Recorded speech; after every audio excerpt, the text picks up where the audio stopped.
मिलिंद देवरावरून भाजप शिवसेनेत संघर्षाची शक्यता। दक्षिण मुंबई लोकसभेसाठी दोन्ही पक्ष आग्रही। देवरा लवकरच शिवसेनेत प्रवेश करण्याची शक्यता।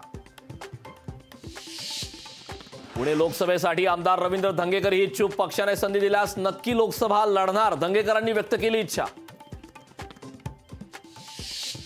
महायुतीत पालघर लोकसभेवरून तिढा वाढणार। पालघर लोकसभेवर भाजपचाच खासदार निवडून येणार। केंद्रीय मंत्री नारायण राणे यांचं मोठं वक्तव्य।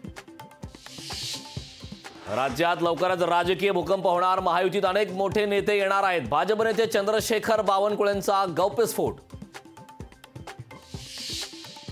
बारामतीतून सुप्रिया सुळेच निवडून येतील तर शिरूरमधूनही अमोल कोल्हेच निवडून येतील। समोर कोण उमेदवार आहे याने फरक पडत नाही, आमदार रोहित पवार यांचा दावा।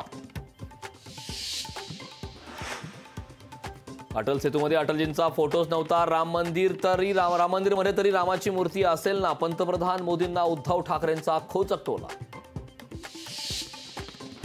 राम मंदिर सोहळ्याचं राष्ट्रपती द्रौपदी मुर्मूंना निमंत्रण दिलं जावं। त्यांच्या हस्ते राम मंदिरात प्राणप्रतिष्ठा व्हावी, उद्धव ठाकरेंची मागणी। 22 जानेवारीला अयोध्येत कारसेवकांचं स्वप्न पूर्ण होते। 22 तारखेला गावागावात आरती करा, पूजा करा, राज ठाकरेंचं आवाहन। ठाकरे गटाचे आमदार शिवसेनेत येणार। मंत्री उदय सामंत यांचा मोठा दावा। चॅनलवर कारवाई करणं हा मूलभूत स्वातंत्र्यावर हल्ला, शरद पवारांचं वक्तव्य। माध्यमांवर दडपशाही होत असेल तर संविधान धोक्यात। लोकशाही मराठीवरील बंदीचा शरद पवार रोहित पवारांकडून निषेध।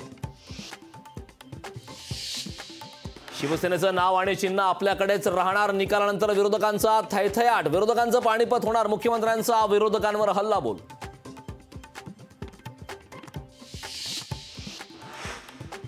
मुख्यमंत्र्यांचं हिंगोलीतलं भाषण पूर्ण होईपर्यंत विधानसभा अध्यक्ष थांबले। मुख्यमंत्र्यांच्या भाषणासाठी निकाल वाचन लांबवलं। लोकशाही मुलाखतीत रोहित पवार यांचं अध्यक्ष राहुल नार्वेकर यांच्यावर आरोप। समीर भुजबळ आणि पंकज भुजबळ यांना बँकेची नोटीस। कर्ज थकवल्याप्रकरणी बँकेची नोटीस। महाराष्ट्र विरोधकांकडून मराठी माणसाला संपवण्याचा प्रयत्न। ठाकरे गटाचे आमदार वैभव नाईकांचं वक्तव्य। महाराष्ट्र वाचवण्यासाठी उद्धव ठाकरेंना साथ द्या, नाईकांचं आवाहन। ओबीसी महाएल्गार सभेला मराठा आंदोलकांचा विरोध। बीडमध्ये मराठा समन्वयक पोलिसांच्या ताब्यात। भुजबळांनी राजीनामा देऊन सभेला येण्याची केली मागणी। भाजपमध्ये वरिष्ठ नेत्यांची प्रशंसा करावीच लागते। भाजपसोबत गेल्यानंतर अजित पवारांची भाषा बदलली। लोकशाहीच्या मुलाखतीत रोहित पवारांचं विधान। 60 दिवसाच्या संघर्ष यात्रेनंतर 5 दिवस कुटुंबाला दिले, त्याबाबत प्रदेशाध्यक्षांना कल्पना दिली होती।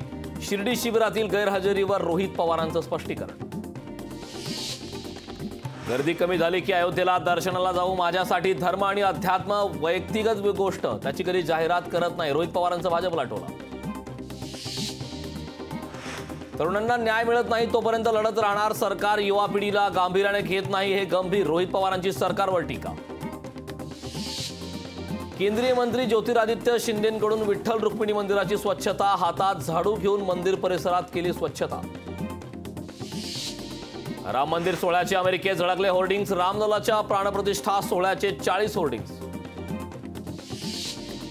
नागपूरच्या सिव्हिल इंजिनियरनं साकारली राम मंदिराची 11 फुटाची हुबेहूब प्रतिकृती। प्रफुल्ल माटेगावकर यांच्या कलाकारीचं सर्वत्र कौतुक।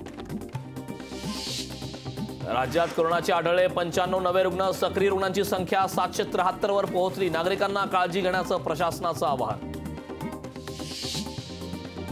ललितवर कारवाई करणाऱ्या वरिष्ठ पोलीस अधिकाऱ्यांची बदली। सुनील थोपटे असं वरिष्ठ पोलीस निरीक्षकाचं नाव। रेल्वेच्या तिन्ही मार्गांवर उद्या मेगा ब्लॉक। देखभाल दुरुस्तीच्या कामासाठी ब्लॉक।